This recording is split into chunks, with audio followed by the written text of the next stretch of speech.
श्री राधे। आज बच्चा साहब मार्केट, सेठ बच्चा साहब मार्केट भी गौ माता की कृपा से धन्य हो गया है। 1856 से जो एक्ट बना था गौ हत्या का, उसके लिए हमारे प्रधानमंत्री श्री नरेंद्र मोदी जी ने इतना अच्छा कार्य किया कि गौ हत्या बंद करवा दिया। लेकिन हमारे हिंदू धर्म के ही लोग रोड पे गाय को छोड़ देते हैं और दोष मोदी जी को देते हैं। ऐसा राजा मिलना बहुत ही मुश्किल है। हजारों हिंदू मरे हैं दिल्ली में गौ हत्या बंद कराने के लिए, जिसको कि हमारे प्राइम मिनिस्टर श्री नरेंद्र मोदी जी ने बंद करवा दिया। हर घर में कम से कम एक गाय अगर हो तो गाय रोड पे नहीं होगी।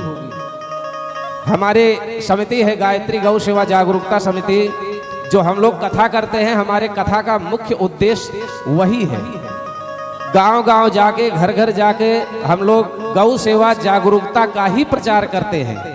गौ सेवा जागरूकता का, कि इसके विषय में जागरूक हो।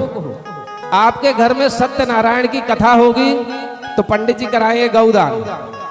आपके घर में कोई मरेगा तो वहां दान होगा गाय का, बैतरणी पार होने के लिए।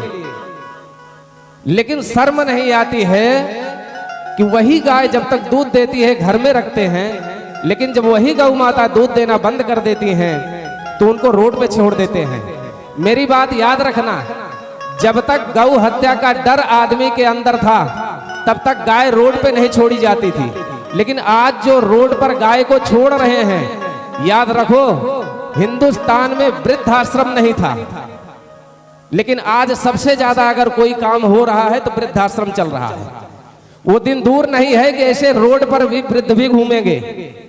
इसके लिए ऐसे राजा को धन्यवाद दो कि जिन्होंने गौ माता के लिए इतना बड़ा एक्ट ला दिया, गाय कटना बंद हो गई। लेकिन हिंदू धर्म हमारा छोड़ना नहीं बंद किया।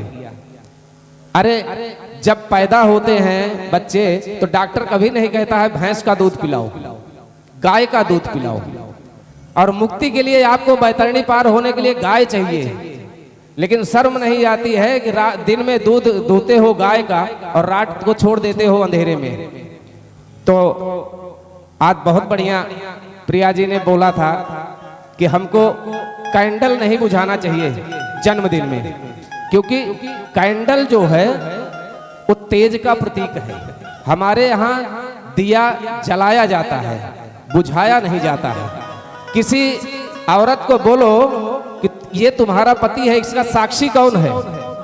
बारात में जो गए होते हैं आगे पीछे मर जाते हैं, लेकिन साक्षी अगर कोई होता है तो सिर्फ अग्नि होती है।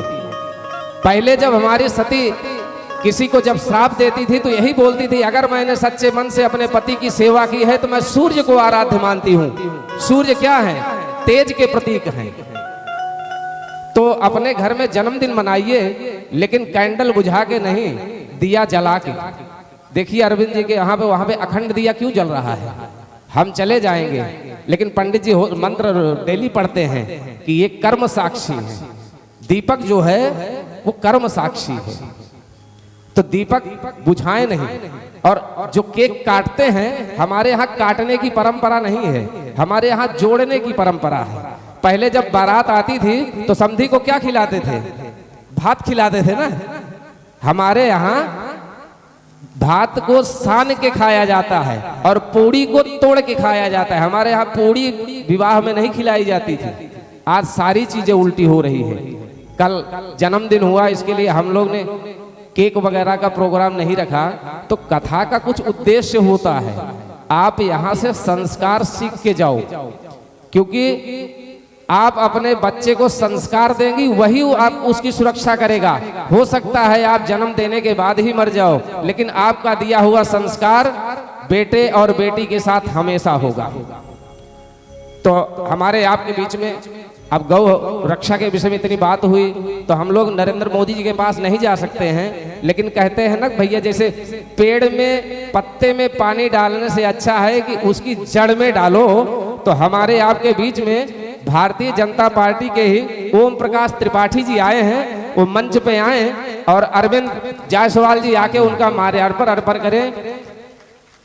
और तीनों भाई अरविंद जायसवाल जी, राजेश कुमार जायसवाल जी और शैलेंद्र कुमार जायसवाल जी अपनी माता जी को माल्यार्पण करें, क्योंकि ये धन्य है माँ जिन्होंने ऐसे पुत्रों को जन्म दिया।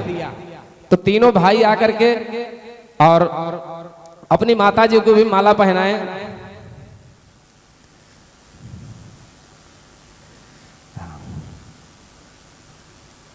अरविंद जायसवाल जी माला पहनाइए। और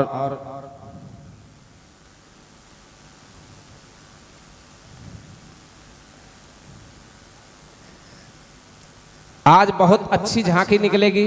अभी शंकर पार्वती का विवाह भी होगा।